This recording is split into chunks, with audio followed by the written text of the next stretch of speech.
मैं हूं नीलम नवाब। आप देख रहे हैं PKN न्यूज। नाजरीन, सबसे पहले खबर शामिल करते हैं खोई रटा आजाद कश्मीर से। हमारे नुमाइंदा तारिक महमूद अफाकी की रिपोर्ट के मुताबिक गुज़िश्ता 5 माह से बंद क्रश मशीन मजदूरों का तहसील सदर मकाम पर एहतजाजी मुजाहरा।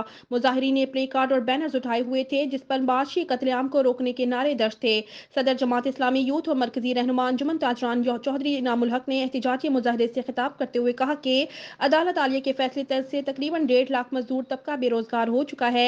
इस फैसले पर नजरसानी की अशद जरूरत है। हम अदालत आलिया से पुरजोर मुतालबा करते हैं कि क्रश मशीनों की बंदिश से कोई हल निकलने वाला और ना ही इस तरह के फैसलों से कोई मुस्बत मसीह निकलता है। क्रश मशीनों के बंद होने से एक मजदूर नहीं बल्कि सैकड़ों घरों का चूल्हा बंद होता है। एक घर बनाने वाले से लेकर इंजीनियर तक इससे मुतासिर होते हैं। बेशुमार लोग क्रश ना मिलने की वजह से मकानों की छतें नहीं डाल रहे और सर्दी में बेशुमार मसाइल जन्म ले रहे हैं। और ना हम अदालत के फैसले को चैलेंज करते हैं, बहैसियत जिम्मेदार शहरी की अदालत आलिया से दरख्वास्त करते हैं कि अपने फैसले पर नजरसानी करते हुए गरीब मजदूर तबके का माशी कत्लेआम को बंद होना चाहिए।